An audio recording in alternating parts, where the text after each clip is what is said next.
So, what time is it, Serena? Okay. Okay. Okay. Hello, everybody. Welcome to Workshop 9 of EuroDIG. We're almost at the end. So I hope you can stay with us for the next 90 minutes. We finish about 4 o'clock. I'd like to say this session is a little bit of a special session, European Policy Options for Digital Access and Inclusion. I'd like to, first of all, say who the panelists are. It's very important to say a few words first. I'd like to start by saying we have remote participation.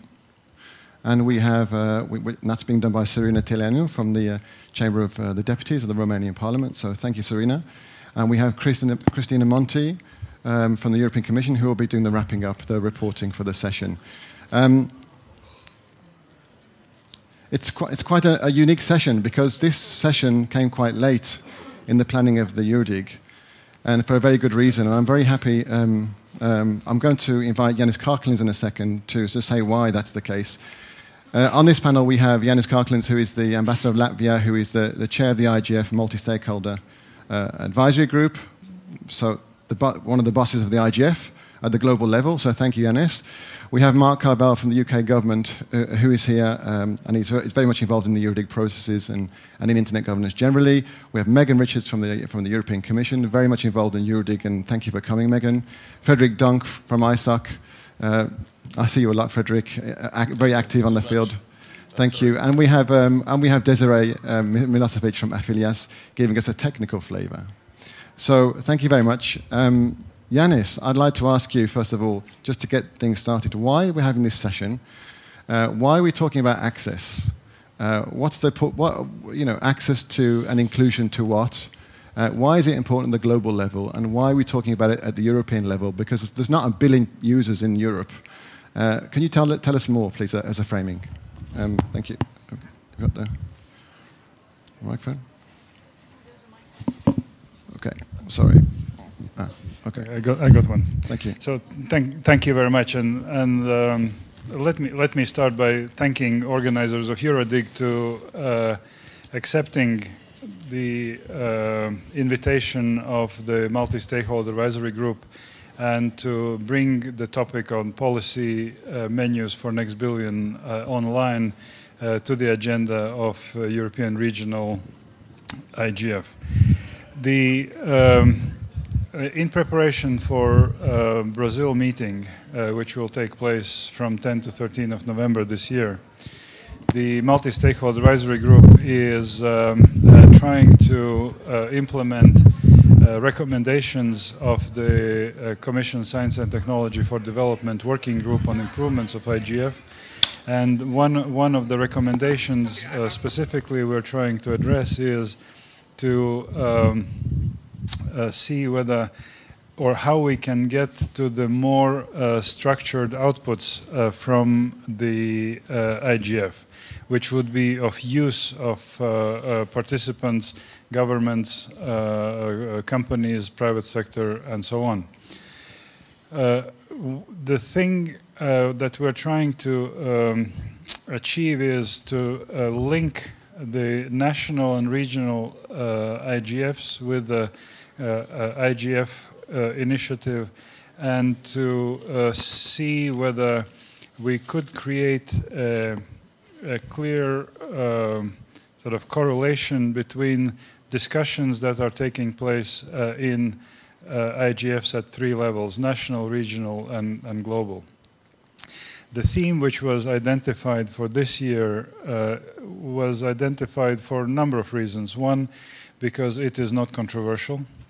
Access is straightforward, and there is no really a lot of controversy attached to that.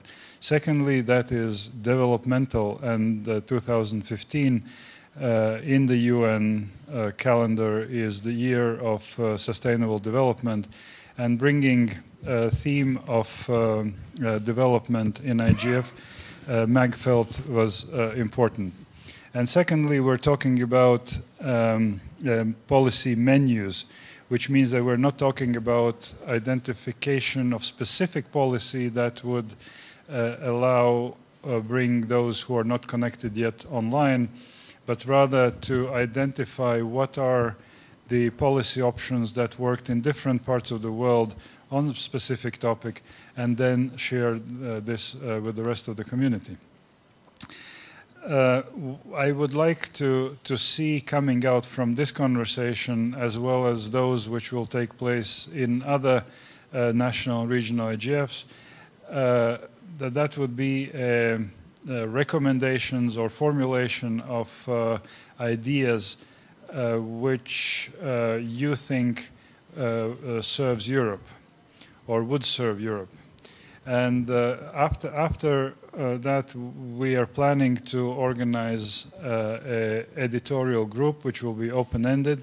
And this editorial group will compile every input we will receive, and will bring a document after a few iterations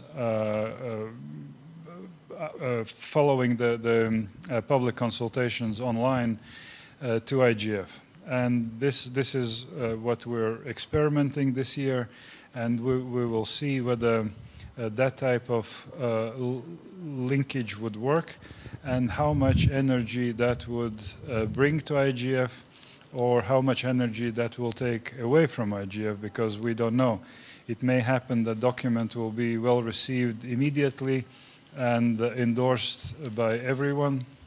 It may happen that many people will think they should negotiate text, which certainly would take away their time from attending other sessions. So this is in essence very, very briefly, and I would not like to take away time further, and will be happy to inject some of my thoughts during the discussion on substance. Thank you. Thank you, Lee. Thank you very much, Yanis, for that introduction. It's very clear. So what do Europeans have to say about internet access?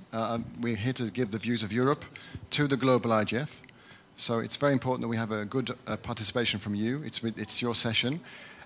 Before I come to the panelists, asking them for a few words about why, what's your opinion about access, why does it matter, particularly in Europe? I want to ask Serena to give us a few statistics, a few numbers about how access is being measured, what does it mean, just to sort of, let's say, make it visual, what access is in Europe, from a geographical context, from the context of age and maybe education, from the context of, what type of access are we talking about? Serena, please. Thank you, Lee, and good afternoon to everyone. We have tried to look a bit into stats related to access and use in Europe. There are a variety of stats available. Most of them are done by the European Commission or bodies associated with the European Union. Getting stats for countries that are not part of the European Union was a bit challenging. So if the numbers doesn't sound right for some of you, please let us know. So I will start with some general overview for the whole Europe, and these are ITU stats, so they should be accurate. Percentage of individuals using the internet for the whole Europe, 77 plus 0.6, and this is the estimation for the end of 2015.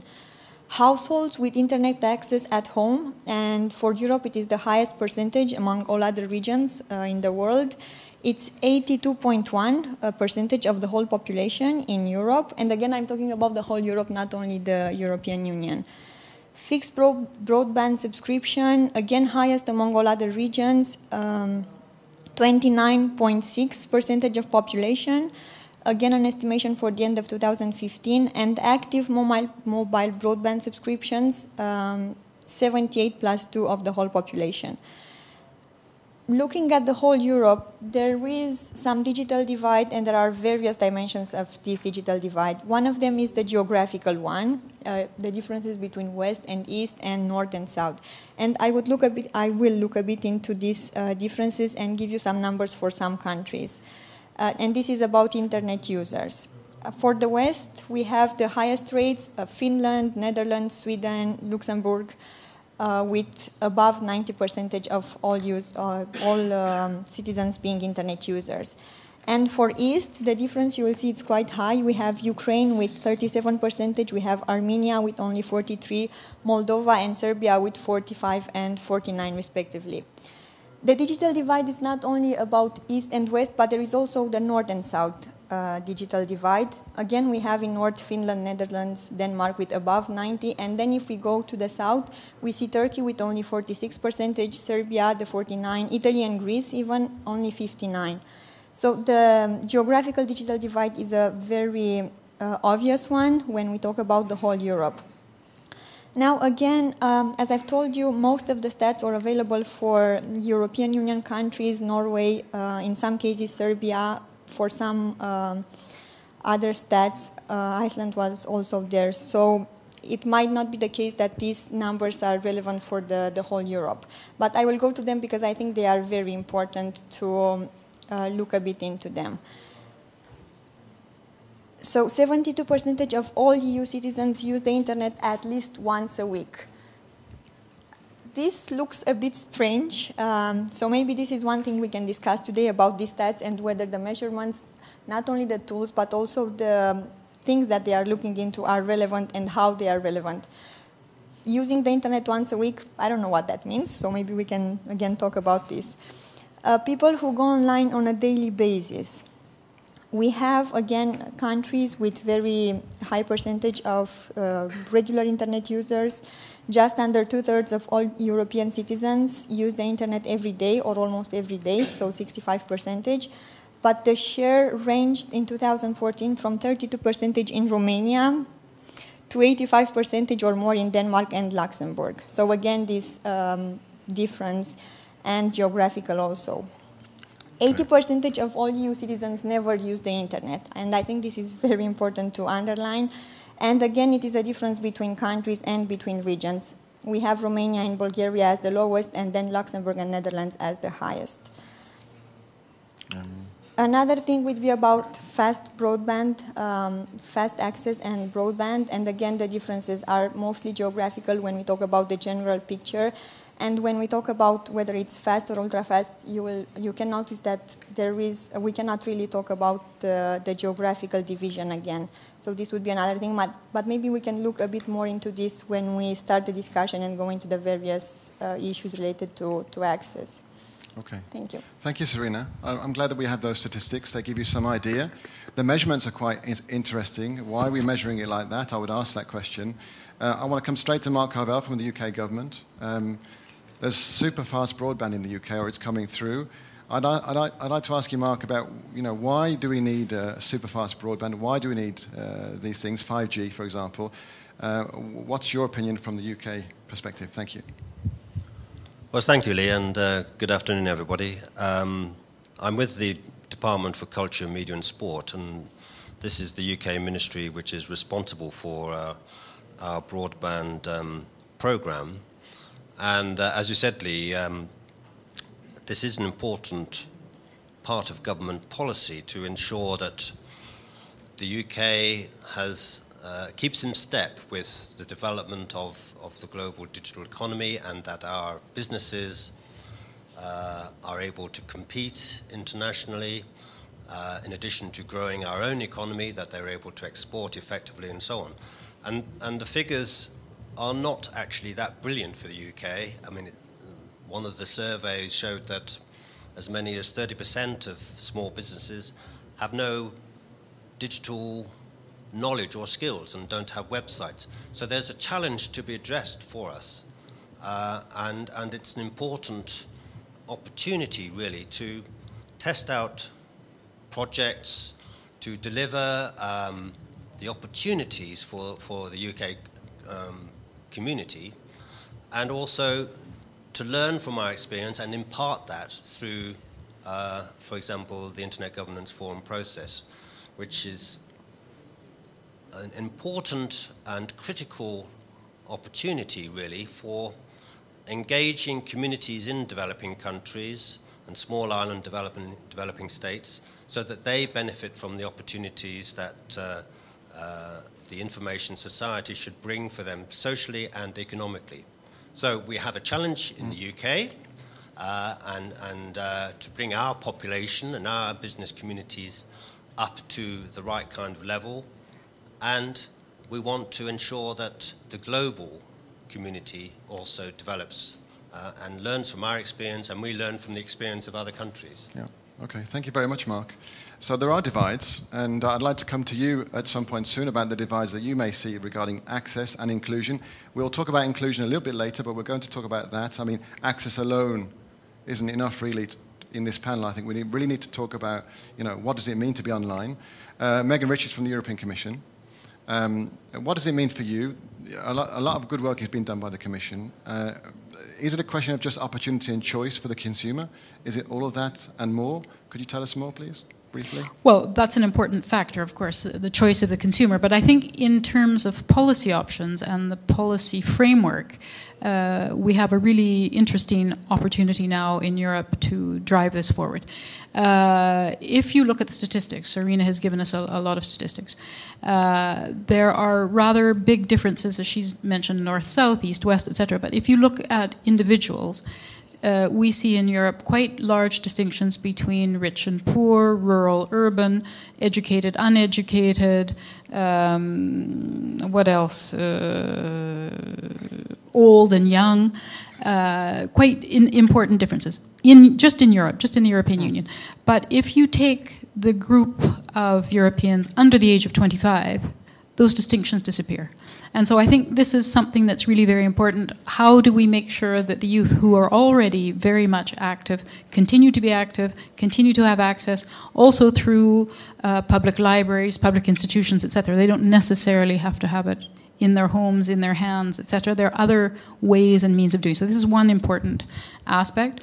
On the other hand, the access is also very important. Mark has mentioned the social and economic aspects. And of course, one of the reasons for insisting on the broadband targets and the access targets in the digital agenda for Europe was primarily to drive forward the growth and jobs agenda, to make sure that access was available, of course, for individuals, for commercial communication purposes, for social purposes, for connecting people, for making sure families had access, but also from a very important industrial, economic, digital economy growth perspective, to make sure that small companies had the access to make sure they could work online, web entrepreneurs could develop. And of course, those were all part of the Digital Agenda for Europe targets. Many of them have been met. There's a lot more work to be done, and many of the targets will only be reached by 2020. But to put that also in the context of the digital single market, which we talked about yesterday, of course, one of the important pillars of that is access. And making sure that the environment for access is there. In the digital single market, we talk about a whole series of other elements, but the aspects I want to talk about in terms of access for individuals relate primarily to the regulatory framework in Europe, making sure that we have good competition in the telecom framework. The review of the telecom framework is one of the agenda items on the digital single market to make sure that consumers have good access. And this is something that we look at also in an external context, which I'll come to in just a minute. So there's the regulatory, legal environment, and also the investment climate. So we want to make sure that investment funds are available there to roll out broadband as and where necessary. I mean, the UK is a wonderful example of some individual cooperative groups that have brought broadband to rural areas. But also this year is the European Year for Development. We also have the WSIS Plus 10 review.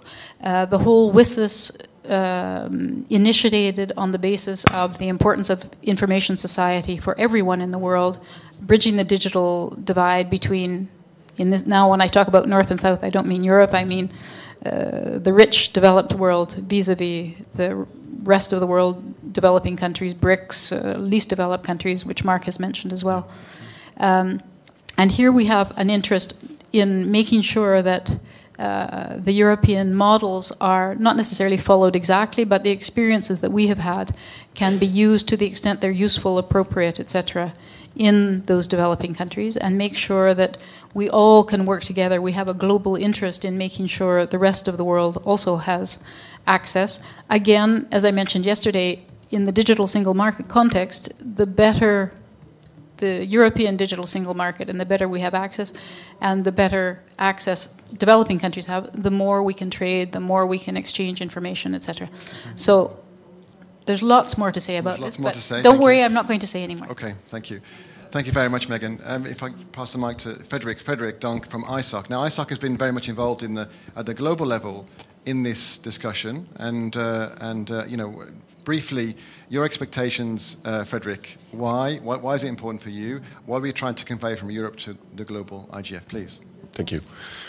Note to myself, never speak after Megan. I mean, she's just perfect and on lots of different then you can be angles. Then you can be brief. Yeah, exactly, okay. helping me to be brief. So, yeah, I believe we have a common agreement here that access to the internet is important. It's enable people to become creators, innovators, entrepreneurs, and even citizens, which might be just a top level. So, very briefly, I believe we have a common agreement. I'd like to come back to some notions, and then I might just develop that further in the conversation. First, digital divide. We need to be cautious not to have a binary vision on what digital divide is. We used to picture this as the have-not and the have. Have are the people who get access and who are online, and have-not are people who are not. We made interesting finding last year with the Internet Society Global Report on the Internet, where we found that actually within the have-not, you have people who actually might have access to the internet, but are not interested. They're not interested because they don't have understanding, they don't have time, and they don't find interest. So we might need to take care of those guys, especially because we discovered that there is a blatant need here for local content. So you will hear us, as Internet Society, often refer to local content. We made lots of development projects in the world about that. I know, Lee, you got an idea to discuss that a bit later in the conversation, so yes, I will put that in the park slot right now.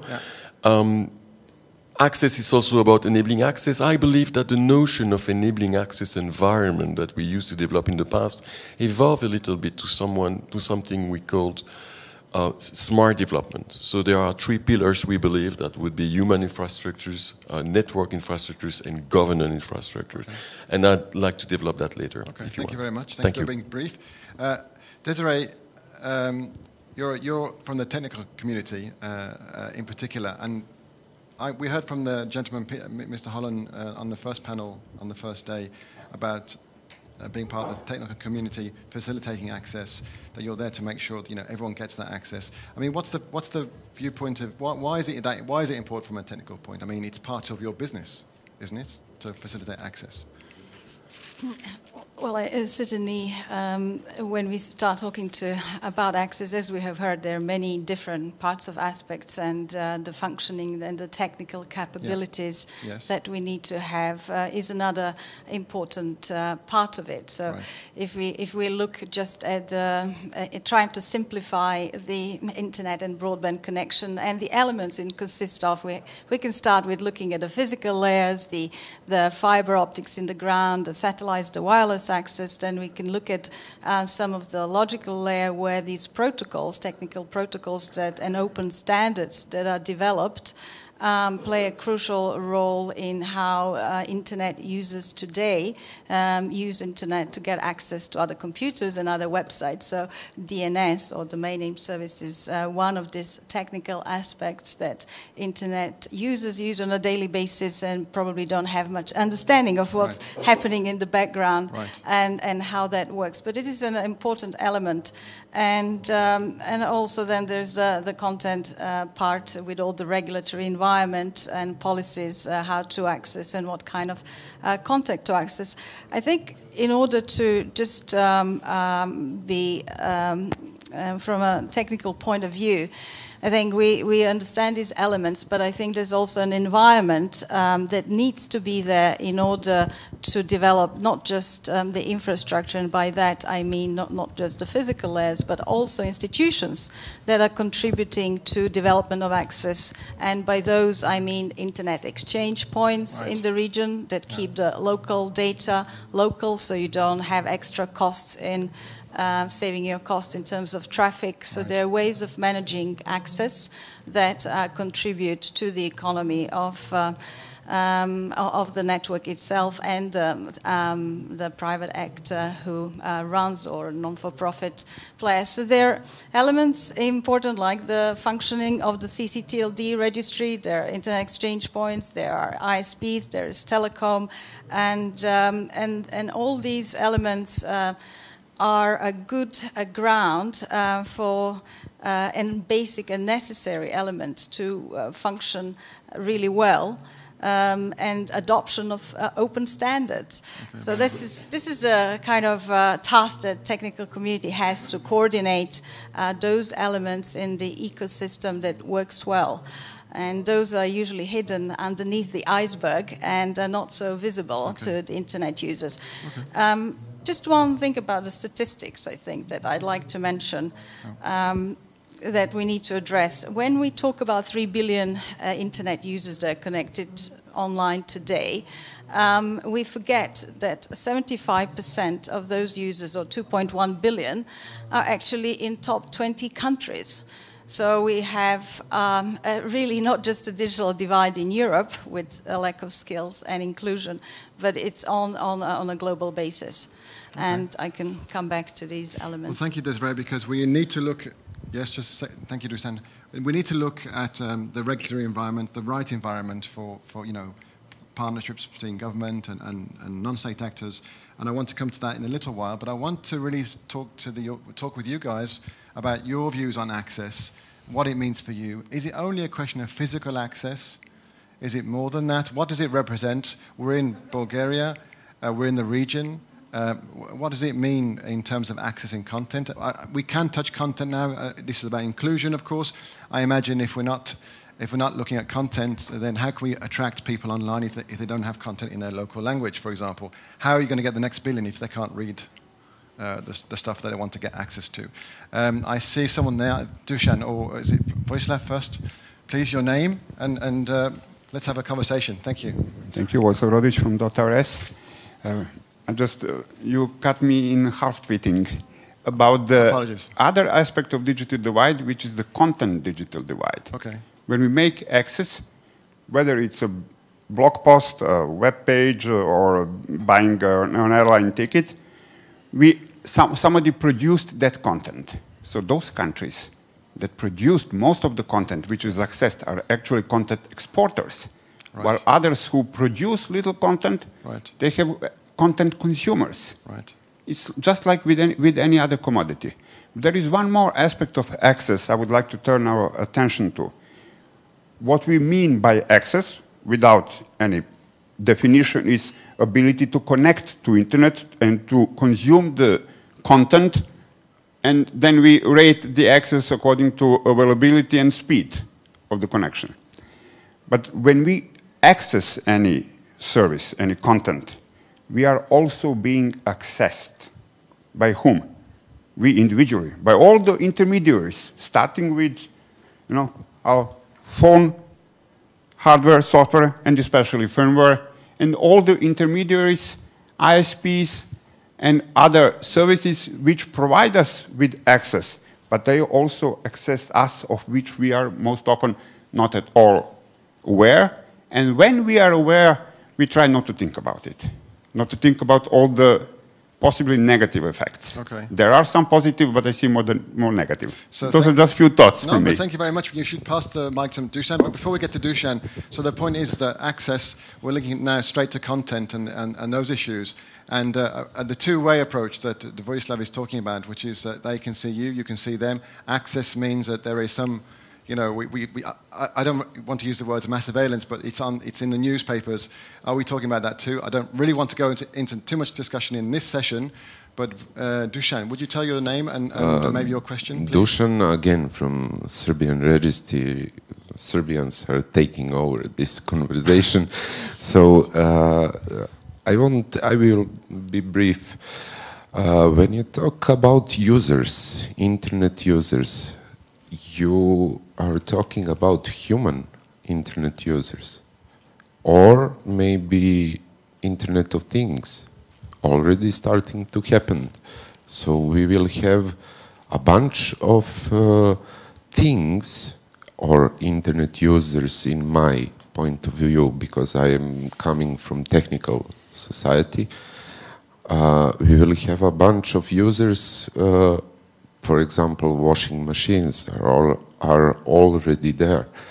You must have internet access to them and then to internet. So what do you think about that? Okay, thank you very much. I'm going to stay here and I'm going to pass the floor quickly for a quick feedback from the panel, perhaps. What's your response to those issues? I mean, why? Are we talking about access to things as well with emerging technologies? Are we talking about not just people anymore? And what does that mean? Does anybody want to come in on this before I go back to the people and talk more about this issue? Who wants to take it? Since I have Desiree, the mic, please, I will use this opportunity. Please. I think Dusan makes an important point today. Just in addition to 3 billion users that we have connected to the internet, we have billions of devices, and according to the forecast, we will have about 50 billion devices in the next 10 years connecting to the internet. So it's machine-to-machine access, not just and things as the term says. I think it's an important point of thinking about this in terms of infrastructure investment and building smart cities and everything that urban and regional areas would need. So thank you for expanding that view of access. Okay, thank you, Desiree. If you want to come in, I'm going to go to the other speakers in the room, but if you wanted to come in, Mark, or not?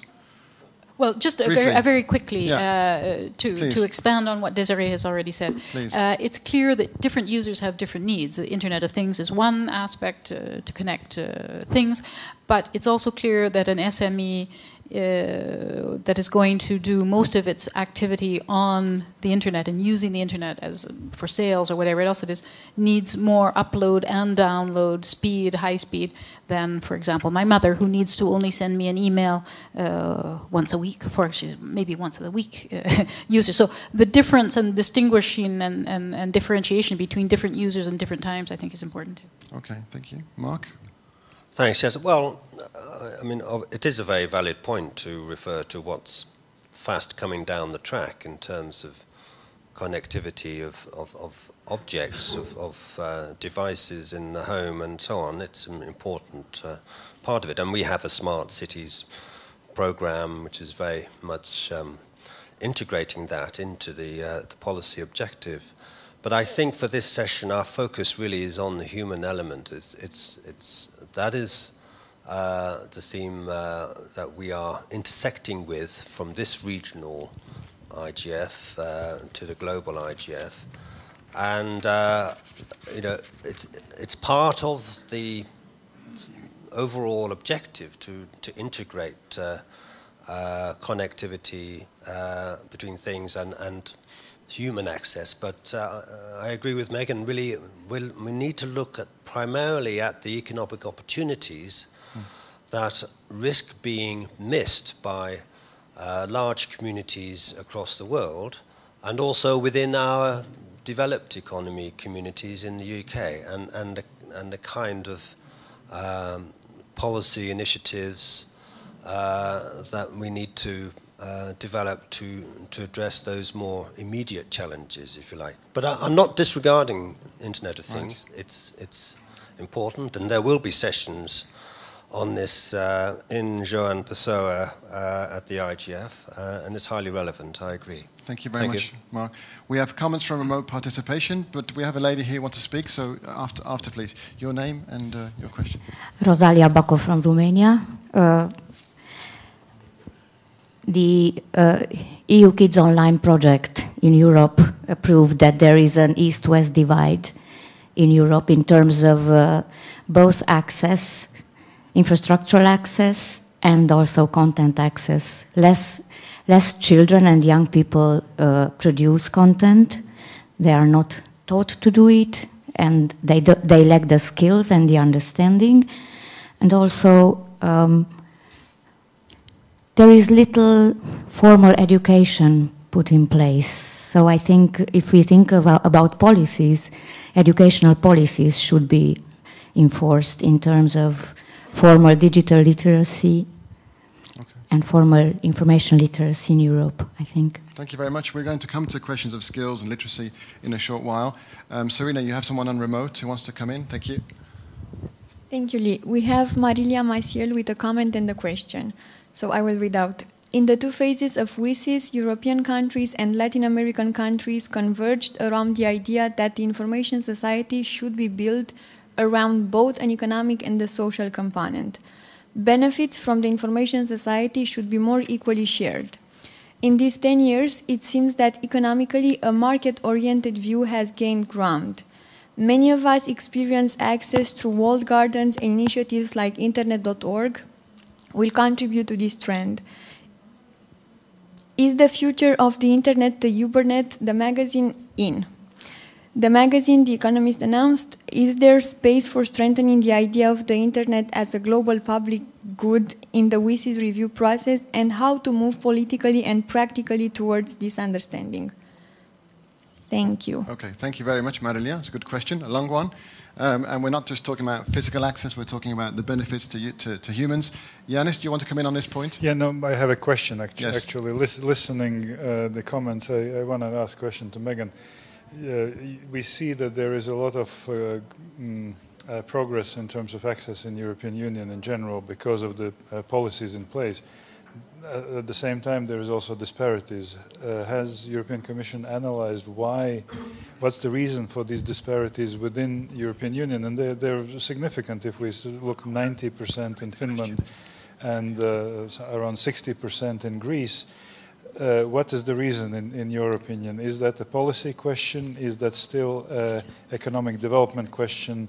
Or is that the human aspect that needs to be taken into account, that the whole society is less techy than another one might be?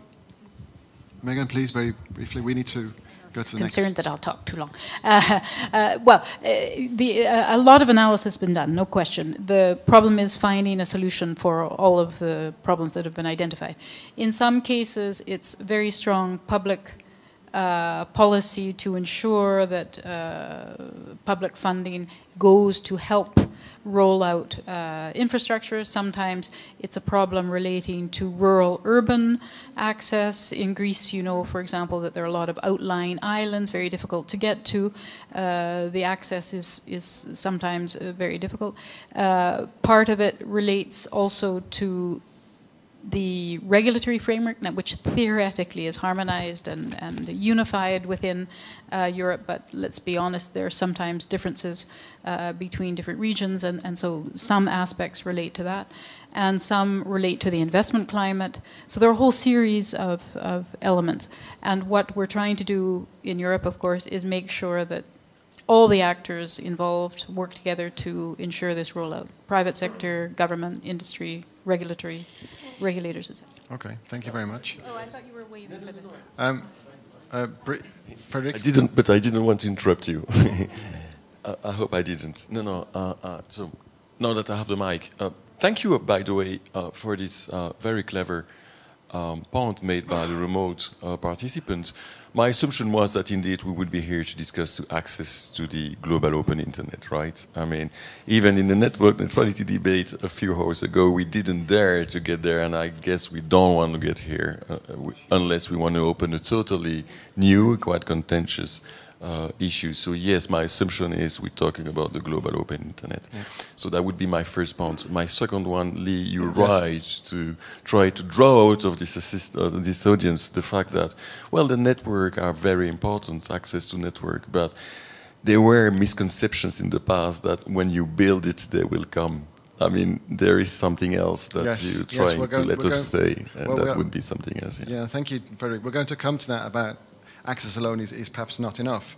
We need to move on slightly. We're going towards discussion on the regulatory environment for access, which is the second part of this discussion. Bearing in mind that I guess people want to talk about the questions of content and not just technical matters too, but we need to do both. So we talk about how to make access a reality. There are national initiatives. There's the broadband strategy. There are many things out there in Europe which have been done to promote access in different countries, in different regions. I think we heard from the Deputy Minister of Bulgaria yesterday about the partnership between Serbia, Romania and Bulgaria on access questions, which is an interesting idea. I'd like to know more about that too, if that's possible. So I'd like to know about how this part is about how is it organized? How do you organize a strategy for, or to ensure that you improve access to rural areas? Is it a top-down approach in your countries? Is it led by the government? Is it led by the European Commission? Is it led by a public-private partnership? And I think the importance here is to know who are the actors, who is included in pushing access, who is not included in pushing access, who does what are the roles of the different stakeholders in pushing for access.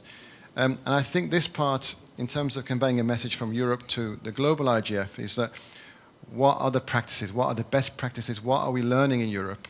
Do we have a luxurious situation regarding access, Yanis, compared to other continents? Are we learning things? Are there consequences of what's happening in Europe? And I'd like to go back to the panel, if I may, and to ask, what is the right regulatory environment? How do you make this a reality? Is it a top-down initiative, Mark? Is it a top-down initiative pushing access in the UK? Is it top-down, or is it a mixture between state and non-state actors? How does it work in the UK? It's the latter. In drawing on the UK experience, the government has put a lot of money into supporting commercial investment in infrastructure, first of all, in terms of infrastructure or the broadband rollout and so on. Something like £750 million was put into the UK broadband strategy, with working with commercial partners to ensure that infrastructure is rolled out, and that extends to the most remote areas. We've touched on rural problems and island problems in Greece and so on. We have that same problem in the UK. I mean, we're hoping to achieve 95% superfast broadband rollout by the end of next year. For that remaining 5%, we're having to look at innovative projects, working with entrepreneurs, thinkers, in order to try out, well, how are we going to achieve that last 5%, in difficult to reach areas? But Mark, it's government working with the sector. Why is it difficult? And let me ask a simple question. Why is it difficult to get to the last 5%? Why? Just basically why? Well, the challenges are quite enormous in terms of cost, and a lot of the work has to be done in analysing, what is it going to cost in order to bring those communities within the modern world of the information society and the digital economy. So there are challenges. The private sector, we can't just leave it to the private sector. We've got to work together with them and look at options, whether it's satellite connectivity, even in the UK. We're exploring that through pilot projects. Is it the government which is taking the lead, as to say the lead actor, followed by other actors? Is that the way it works? Well, I think there's a kind of mutual interest, between industry and the government. Clearly, it's important for the government in transforming the economy and maximising opportunity to achieve access for all, and that's driving the substantial investment that's coming from the taxpayer. And for the industry, there's a benefit for them too. Yeah. People accessing are going and using access to develop revenues, earnings, job opportunities, and so on, benefits industry, all players. That's my initial reaction to that. Thank you very much. I want to come to the other speakers in this room. I want to come to other parts of Europe. I want to come to Eastern Europe, Central and Eastern Europe, Southeastern Europe. I want to hear from you if you have questions or remarks on the environment. How does it work in your country? How is the partnerships between the different actors? Are you experiencing the same challenges as in the UK regarding access to rural areas? Are there other divides which you need to think about? Do you need ultra-fast broadband to improve your economy? I read somewhere some time ago the stats from the World Bank are probably not up to date, but for every 10% increase in broadband penetration, there is an increase in the GDP of the country. So there is a correlation. The measurements sort of are suggesting that. But I would like to ask you, what's your view on the environment for regulation of that, and how does it work in your countries? Can anybody give me some information about how it's done in your countries to get to you? Peter from, please introduce yourself. Peter Strelens, Slovenia. The initiative in our country is mostly driven by government in cooperation with the local communities. In previous financial perspectives, Slovenia actually put around $80 million in the broadband for rural areas. And we actually established around 30,000 connections, mostly optical connections to the individual households, and we have penetration around 60%. For a new perspective, we are preparing new strategy, and we actually set goal that broadband connection should be at least 100 mega. And we face quite a lot of opposition from commercial players, because they would like to utilize all copper they have. But what our strategy means that the state will support only project who will actually achieve the goal from this strategy. This strategy is not accepted, but we are discussing with different stakeholders in our country. I think that for Europe as a whole should be important. That would be much more ambition with connectivity of schools. For example, United States, you have some project who would cover all states within United States. But within Europe, this is up to the member state. And I think that European Union should be as same bold and ambitious as United States, and should somehow try to connect all schools to some optical network. Thank you very much, Peter. Anybody else want to come in on that before? Yes, please. Your name and where are you from? Which part of Europe do you come from, and how does it work? Good afternoon. My name is Edmunds Belsks. I'm from Republic of Latvia, Minister of Transport. I represent governmental part. So my comments to this subject is actually we have two leading partners. It's private sector and governmental, and hopefully they are working the same direction. And if we look from the governmental point of view, we see additional investments to different broadband infrastructure, which not disturb competition in telecom sector. And if we speak about private sector, two main elements is driving the progress. It's innovation and competition. We see how different platforms of access to internet compete to each other. For example, in Latvia, we have fixed network and mobile network as everywhere. But now some commercial organizations provide free of charge Wi-Fi access, more than 4,000 access points in the whole country, free of charge. In that way, they compete with the mobile network as well. So we have here in Bulgaria excellent Wi-Fi connection. We have 25, 30 megabits per second in each room. So that means that we don't use mobile internet access, which is very expensive. Interesting. And from another point of view, government takes leading role, national governments in cooperation with Commission and other stakeholders build the policy how to facilitate these persons to use internet.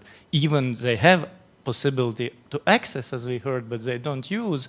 we build the e-governance, we put into virtual area different services, and then we politely ask, then we request use these services only via internet access tools, as the tax obligations and tax reports are nowadays only in the internet is available. So this is a way how we can proceed, and those people who are not used to use internet, I can compare with a bicycle.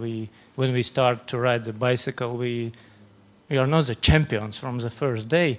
We go to a short distance, we use a little bit of internet possibilities, and we are used to use internet, and after 1 and 2 years we are professionals. And that is a way how the government can facilitate with the help of the industry and educational sector, facilitate and include those people who are not already in virtual area. Thank you very much. So once you have internet, it's very hard to go back, and it's probably hard to go back to a slower speed even. But it's a very good point about public access points and how that works with mobile. I'd like to explore that. Megan Richards from the Commission, you're doing so much work in this field. You have the broadband strategy work and other things. I mean, the gentleman here just mentioned about some sort of perhaps resistance sometimes from the private companies. I don't know whether we need to talk about that. But what's your view on the way that we should regulate or we should partner between state and non-state to get, I guess, low prices, competition regarding access, etc.? What's the Commission's view, please? Well, the Commission has introduced a whole series of actions, I suppose is the word, to encourage investment in broadband, investment in mobile broadband, investment in anything that provides access, primarily through the regulatory framework. That's one important aspect. Industry is making faces behind you, but it's increased competition, it's reduced prices for consumers. As I said, it's going to be reviewed over the next year to make sure that it's even better, and we have an even better regulatory framework. We have a whole series of public-private partnerships. The European Fund for Strategic Investment has been established under the Juncker Commission. One part of that is to encourage broadband rollout, to encourage private-public partnerships in helping to bring internet access to different under-serviced areas of Europe. We have then, from the other side, one is providing the infrastructure and the services that are necessary. The other is the take-up. And we have a whole series of policy actions on that side to make sure that once the access is available, people know how to use it, they can benefit from it through increasing their digital skills. We have a whole series of actions on making sure, and again, this is not the Commission, this is coordinated by the Commission or driven to a certain extent by the Commission, but it's really everyone involved, so private sector, educators, civil society, governments, ministries of education, etc., who are working together to try to improve the skills within Europe, not just for access and information from the internet, but also using the digital skills that they need for new job opportunities. We know that there are something like 1.5 million IT jobs available in Europe by the end of this year, for which there aren't enough candidates. So this is another element that's very important. The whole network of what we call digital champions, which has been established in virtually all the European member states. And we heard on, where am I now? Today's Friday. Yesterday, from the Bulgarian digital champion who moderated the first panel yesterday. The digital champions are people identified in their own home countries to help drive out policies on increasing access, increasing literacy skills, increasing people's knowledge about how to access the internet and use it. So they have a whole series of national actions helping schools, libraries, other public facilities to help educate and teach people. Thank you, Megan. Can I ask you, are there examples in countries in the EU where it's primarily led the rollout of access by a non-state actor? Or just out of interest, I mean, is it always a mixed partnership? I mean, does the state ever take a back seat and let it be done by a company, or just out in of terms of interest? the investment? Yes, in the investment. Yeah. I'm sure there are. I mean, but don't forget, the regulatory environment is an important element too, and that to a large extent has been unified and harmonized throughout Europe. It's not perfect, as I said, but again, this is something that has to be reviewed again. So I'm sure there's some cases. I can't name one off the top of my head where investment has been entirely and solely private sector, but that's where the bulk of the investment is. And that's when you talk about Europe, you're talking about the 28. The European, the 28 EU. Okay, but that's just to be clear. Frederick, do you want to come in on this, or please? Well, I don't know if I might jump on this one because I might just push this conversation to something else. I can feel that there might be some discomfort in terms of results of a top-down approach, and certainly on the last mile. By last mile, I'm talking about the network. I'm talking about those last communities that you cannot just enable to access the internet. Yeah. This is really where the issue are, and we can report as Internet Society of many good examples of empowering local communities, trying to have them sustainable by themselves. It's a really systemic approach. It needs to build. You need to build trust among them, having a very solid and robust trained engineers from the community with the solutions that they suggest. So there is also a bottom-up approach there for those communities that are difficult to access. And just before Mark comes onto the mic, I just want to ask the question too. I mean, is there a difference you see between those with high penetration rates and those with low penetration rates? Do you see patterns emerging in how the regulatory environment is driven? I mean, in a high penetrated internet environment, how does it work? Are there patterns in where it's low in perhaps South Europe, for example, in countries? Is it driven by the government? Mark, please. So, well, I was going to come in on one additional point. Please. Should I do that? Yeah, do that first. Well, I don't answer. I'm not sure I can answer the question actually. But the additional point I was going to make is that one thing that governments should be mindful of doing, and we are certainly very mindful of it, working with our independent regulator, is reducing the barriers to investment, cutting the red tape, if you like, for investing in infrastructure, not necessarily at the national level, but at the local authority level, in getting the fiber optic cables or the cabinets or whatever, reducing all that potential difficulty that faces the telcos and the investors in infrastructure. So that was the point I was going to make. Okay, thank you, Mark. Megan, briefly, and then... I was just going to add one aspect, because again, like the internet, which we always think of as one, when we talk about government, people sometimes think this is only state, the single national state, but cities and regional authorities and provincial authorities, depending on the country again, have had very important influences on the way in which infrastructure has been rolled out, the way in which access has been provided, etc., within Europe. And many of them have had very important and useful roles in ensuring better access. I just didn't want to forget them. Desiree, yes, please. Desiree, from a technical point of view, what does it mean for you?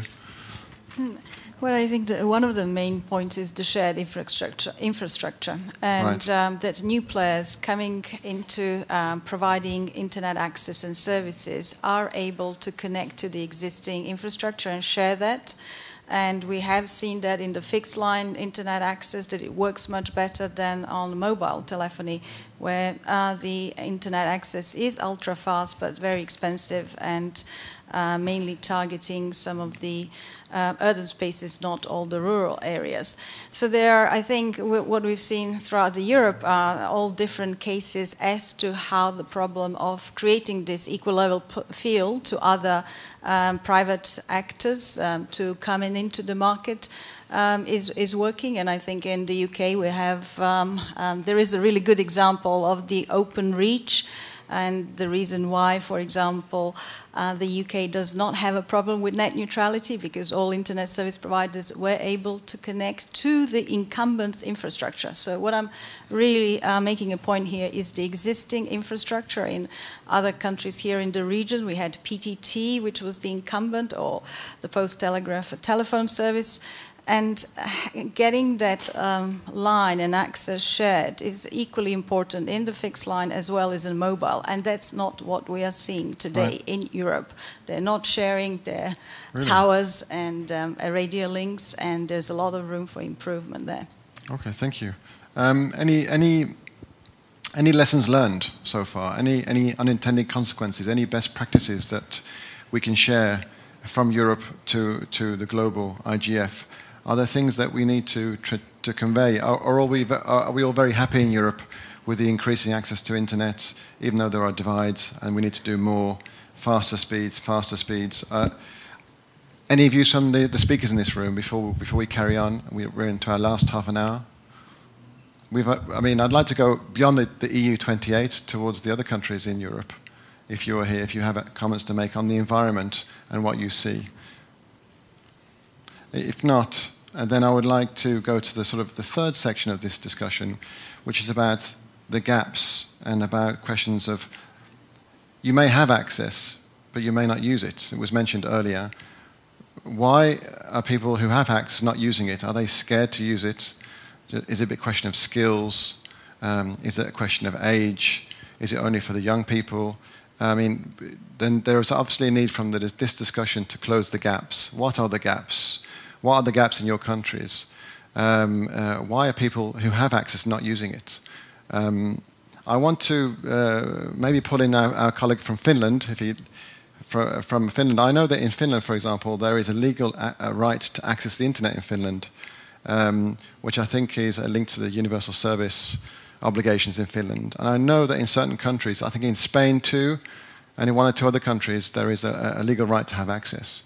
I think that's quite interesting. So we heard about public access points, which is, of course, having a consequence on mobile access as a means of bridging divides. I'd like to ask the panel, and of course you, about the question of closing the gaps. And this is really a question of inclusion, I think. Inclusion of populations. Perhaps we're talking about older people, perhaps we're talking about people of low incomes who can't afford, hence public access points. I'd like to ask, you all, what's the issue of gaps in access, and what does it mean? Does it mean if we have those who have high speeds, or those who have access, are they better off? Are those with lower speeds, are they excluded in some way? Are the gaps emerging in this? Are we seeing patterns emerging? Frederick, please. Well, Lee, thank you. I would say all of them, all the criteria that you said, skills, age, ability to do it, interest in doing it, all are very valid criteria. So I can report from some project and experience that we had worldwide level. Increasing the demand at local level is really critical for us.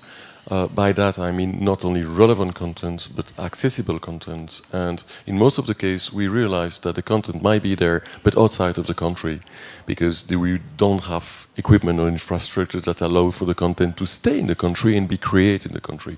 So this is why we promote not only, of course, infrastructures, switches, routers, servers. That's okay to turn that on, but we also promote a very strong capital of human beings, robust engineers and trained experts that then create the demands at local level, meaning that we then get into a virtuous circle, or when you keep the traffic at local level through IXPs, and IXP is just basically switches and routers, you allow for the internet to be cheaper. You get better latency, or you reduce latency, local content is accessible. So you create this virtuous circle. People are interested in the local content, start creating local content, and the internet is cheaper. So for us, IXPs is really at the centers of this internet local ecosystem. Thank you. Thank you very much.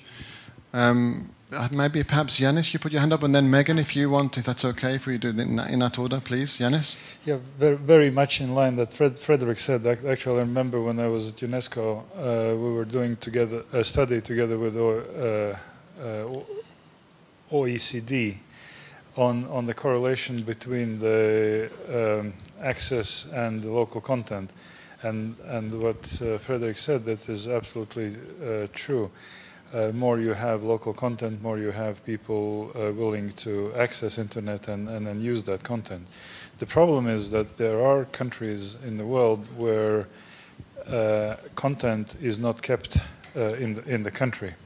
And these countries are actually disabled twice because they need to put their content on servers outside the country, and then they need to pay to pump that content back in the country by individual users.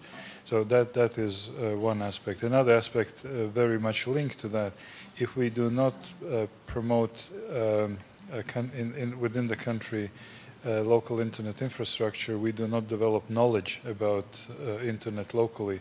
And the knowledge base is also one important element from developmental point of view, because if you don't have local experts, it is very difficult to think on sustainable development also for any technological system.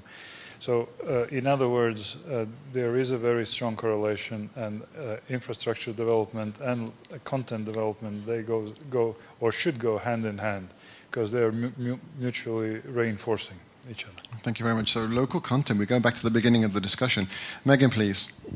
Yes, thanks. Well, to follow on with the points already made, the one I wanted to make really related to what we were talking about at the beginning, and that is the importance of access and information to economic growth. And the digital economy is clearly a driving motor of growth in the world, and therefore at the IGF level, I think we have a good narrative to discuss there, where we have the whole world there, the whole world that's interested in the internet, and we have a lot of aspects relating to good practice in terms of regulatory environments, digital skills, information, etc., that we can exchange and share. And in this year of development, as it is, the European Year of Development, and in view of the WSIS Plus 10 review, I think it's particularly important this year to address those issues in this context, because we have seen the dramatic change that just having access to mobile telephony has made in Africa, for example, in terms of access to information, knowing how much your sorghum will get on the market today as opposed to tomorrow or yesterday, etc. Just those simple things have dramatically changed lives of people in such countries. And having access to the internet, particularly mobile internet, and new and different ways of accessing this through innovative systems and innovative ways of rolling this out, I think are also very useful and interesting to discuss at the IGF. Thank you very much. Are we in a luxurious situation in Europe compared to other continents, I wonder, in terms of access? I mean, the questions are the questions different here in this continent compared to the other continents? I mean, South Korea and Japan are better connected than Europe. Let's put it that way. But what I'm trying to get to is that are there really other questions? Highly connected societies, will that engender more skills, more jobs automatically? Those who are less connected, are they going to fall backwards? That's my question. Is there really a direct correlation? Can you really say that? Are the measurements the right measurements to try to reflect that? Or do we need to start looking at new measurements in that context? I mean, public access points, delivering public services online, Mark, for example, in the UK. My concern is that, should we be obliged to only access internet for these services? There are a lot of questions in this context. I'm just thinking about, those who are not connected but are being told to go online to access public services. What happens there? Mark, but maybe that's not the question, the point you want to make. Please. Thanks. Well, if you're comparing the European experience with other regions, I guess quite often it's a matter of scale. Right. But I mean, in the UK, 1 in 5 adults do not have basic digital skills. And a recent analysis said that if the UK were a fully digital population, right, we'd have that would add something like £65 billion to GDP. So these, even for us, these are important challenges, and it's not only the benefit for governments and for citizens in terms of delivery of government services as these services migrate and become more efficient and cheaper. It's actually opportunities in the broader economy and stimulating people's perhaps otherwise untapped skills to develop content and engage in cultural activities and so on online. We have a number of initiatives. Digital Champions was mentioned. We've had a very high-profile digital champion in the UK, Martha Lane Hunt, Fox. What our approach now is actually to have developed what we call a Digital Skills Alliance, where we've brought together a number of key players, the BBC, BT, National Lottery Fund, to develop an initiative to overcome that gap in skills. And it's not government funded, it's a number of key partners coming together. So that's our current approach, and we have a similar initiative to reach out to the micro businesses and to skill them up. And education was mentioned very early on. That's a very important aspect of government policy, getting the curricula in schools to really incorporate skills like coding and so on. That's been a very important part of our approach to transforming to combating the sort of sluggish, not willing reluctance to embrace these skills, but to promote the value of acquiring those skills. Thank you, Mark. I want to come to the other speakers in the room. I want to know what your views are on this.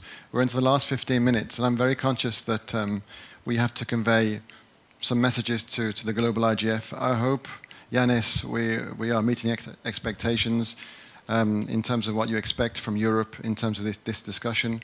It's at one time technical, another time about content, local content, issues regarding access to maybe different scripts, for example, IDNs and these sort of things. So I'd like to know from the speakers in the room what you think about these discussions. How important is it for you? I see a hand. Dushan, do you want to take the mic, please? Sorry. Serbia again. Again.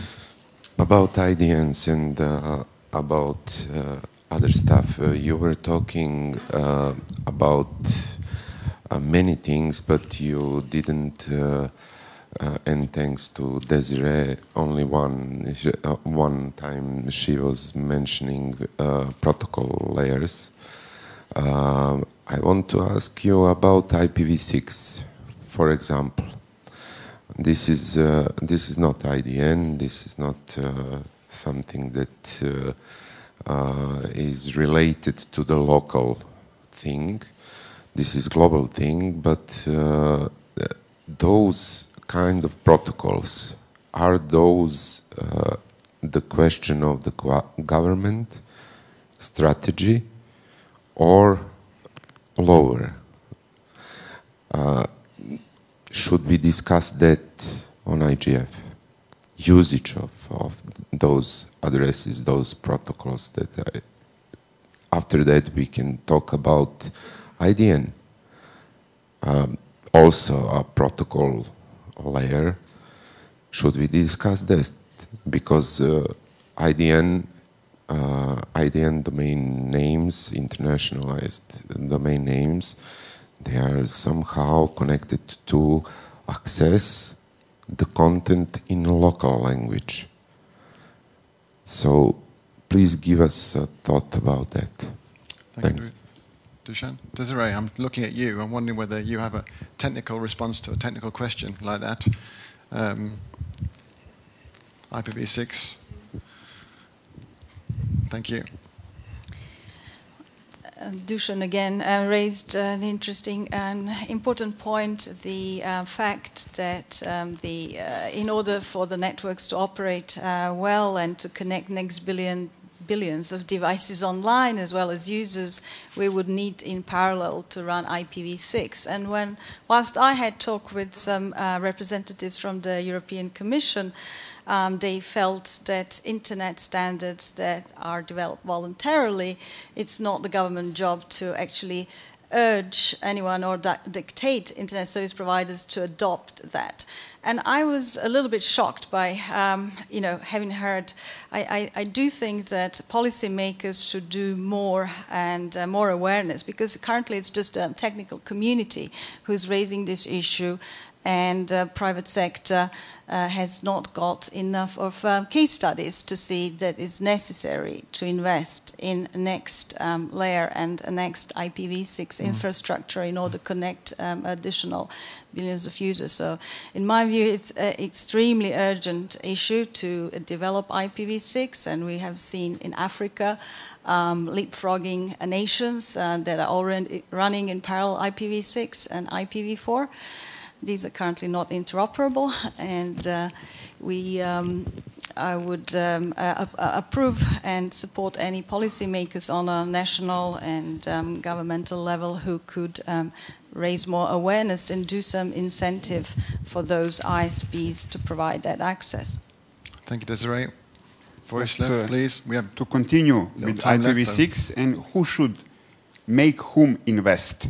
At present, we have a situation, especially with those who have heavily invested in IPv4 equipment, that they are lagging, they are hesitating, it costs a lot of money, they don't see immediate return, which is their goal. They are private companies, they have quarterly reports and yearly profit marks. And now we have in UK, a very strange situation where you have a delay of implementing IPv6 and a very vibrant secondary IPv4 market, where the remaining few IPv4 addresses are being traded, and we are a herd of IPv4 lemmings running into NABES. So there is a need. I'm not saying it should be government, but it's hard to imagine who else should make, either by ordering them or by why not giving them some incentives to make those sizable investments into IPv6, because it's really in the interest of all of us. Thank you. Thank you very much. Does anybody want to respond to that, or another technical question? Desiree, very quickly. Otherwise, we're coming to the end of this session now, so if you want, you can. I would just say, go to Internet Society website. They organize IPv6 Day. Slovenia here has a wonderful Go6 initiative and is a leader in Europe in trying to get all services run on IPv6. So there are examples and best practices we can all learn from. Okay. Please, go. Yes, one question. Thank you. Your name and Grigory Zagyan, Internet Society of Armenia, Vice President. Is it possible for regulators to oblige the telecom operators to implement IPv6, or it is impossible? Can Commission issue an order that during 5 years you have to implement IPv6, or it's impossible? Well, Gregory, it's an excellent question, but you won't have a regulator here in the room. What we try to do is indeed provoke or cut the chicken and egg situation where nobody wanted to move into it because they didn't see any direct return of investment.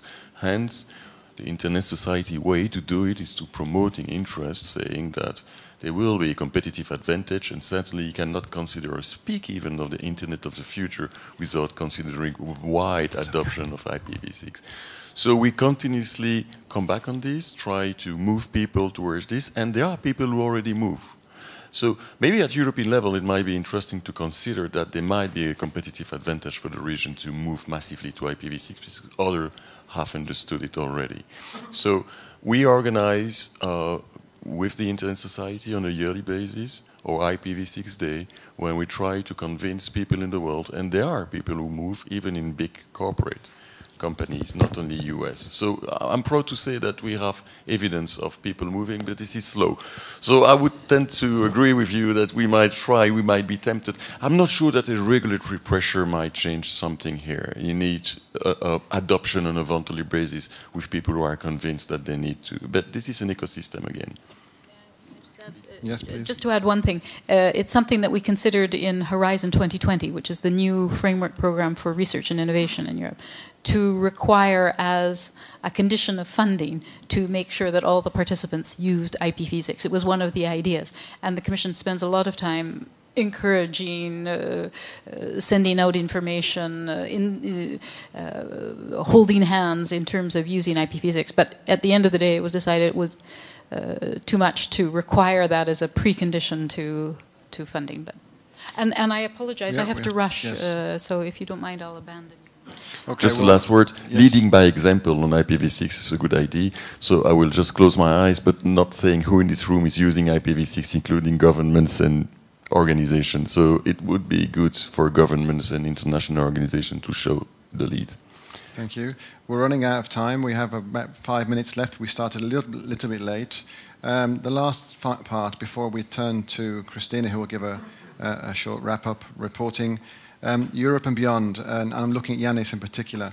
Yanis, what are you taking away, or what do you think we're going to convey, in your opinion, as chair of the IGF? What things are we learning today about the European experience? Are there lessons to be learned? There are divides, and there are efforts being done, perhaps driven a little bit by, led by governments, but in partnership with others mainly, at least in the country we've heard about, and there are experiences. Your views, please, quite briefly, please. Thank you.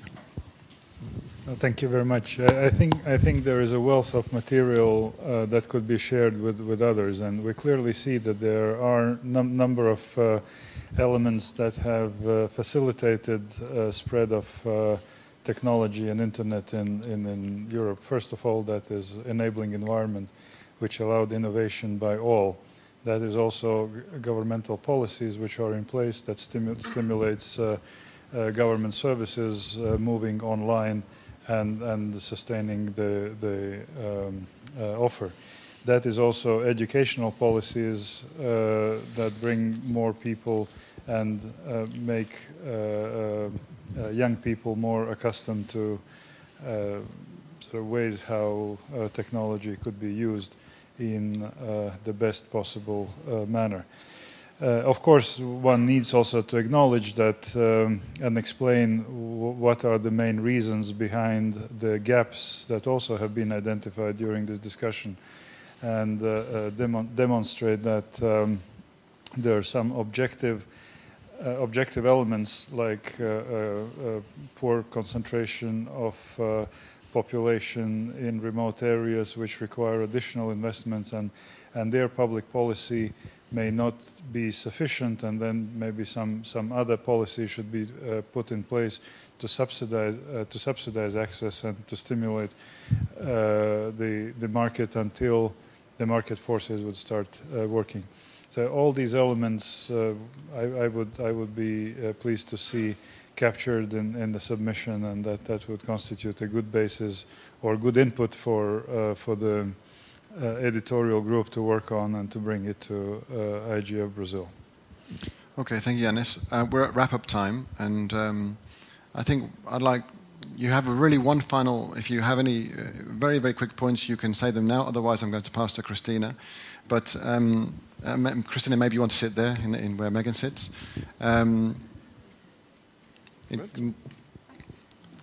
So I think that I've learned something today. I've learned things about public access points, how that trades off with mobile in Latvia, for example. It seems that we're singing the same song regarding the importance of access and the choices and the opportunities which that can give to economies. The question of skills is key. Actually, I'm not stealing your words, Christina, I think. Hopefully not. Am I? No, well, okay. Actually...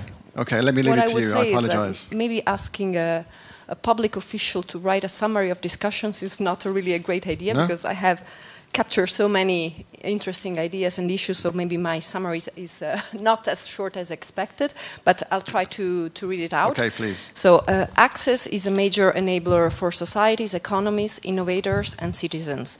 There are still large distinctions in access in Europe: north, south, east, west, old, young, rich, poor, urban, and rural areas. But slowly, these differences are disappearing with newer generations. The differences do not only relate to physical infrastructure. Access requirements are different depending on the different users' requests. Different layers and angles are involved when we talk about access. There is the physical layer relating to cables, satellites, etc. The logical layer concerning DNS, protocols, open standards. And then there is the third layer, which is about digital literacy, skills, and content. Different actors, public, private, and technical community, operate in these different layers to create the right environment to stimulate investment. All need to function well in order to bring the benefits of access. There are also some emerging challenges, for instance, fixed and mobile networks. Emerging challenges concerning competition issues, and also machine-to-machine access, Internet of Things, and smart cities. Therefore, different requirements have to be taken into account. Different challenges require different solutions. Aspects like geography, island countries, demography, rural areas, aging population play a role. A systemic approach needs to be based on trust. In the logical layer, the role of IXPs in the region is really important to keep data local, to keep prices down, and to contribute to the economy of the system. IPv6 and IDN are part of the discussion on access. And here the technical community plays a fundamental role. In the infrastructure layer, public policies aim at providing funds where private investments are not enough, for instance, for broadband rollout, but without disturbing competition. The European Commission has put in place a series of actions to stimulate investments through regulatory frameworks to increase competition and reduce prices. Infrastructure development and content development go hand in hand. Access also relates to content. Stimulating the creation of local content in local languages play an important role. Increasing the demand at local level is crucial, but content has to be accessible, cheap, and interesting for users. All these elements create a virtuous cycle. In the EU, there are many best practices to share, like the broadband targets in the digital agenda for growth and jobs, the creation of public-private partnerships. There are many examples, like the network of digital champions in all national member states to help drive policies to increase access and give people the right skills. Helping schools, libraries, and developing the right curricula is an important aspect. Finally, share infrastructure also with new players. These are some of the lessons to be learned from the European experience. Oh, thank you very much. I think Sorry, it was maybe too extensive. That was 5 bullets, wasn't it? 5 bullets, okay. Thank you very much, everybody. I think in my opinion, it's hard to discuss the split between technical and non-technical issues with people, if they're either technical or non-technical. I think we understand the importance of access. I think we understand there's a need to have more access because we see the benefits in Europe. I think, and I'd like to thank Christopher Wilkinson for pointing that out to me, that perhaps this is an outcome for EuroDIG towards the global IGF. There is quite a concerted effort to push access in Europe. We already have a lot of people online, and there's 200 or so million more to come. And I think perhaps we're doing quite a good job. We need to reduce the divides, but I think we're aware of that fact, and I think we're moving forward. So on that point, I'd like to thank you all for coming. I think there's coffee now, and then we have the wrap-up session. So thank you to the panelists. Thank you Thank you very much. Thank you. And thank you to Serena and to Christina, of course, for helping me organize this session. Thank you.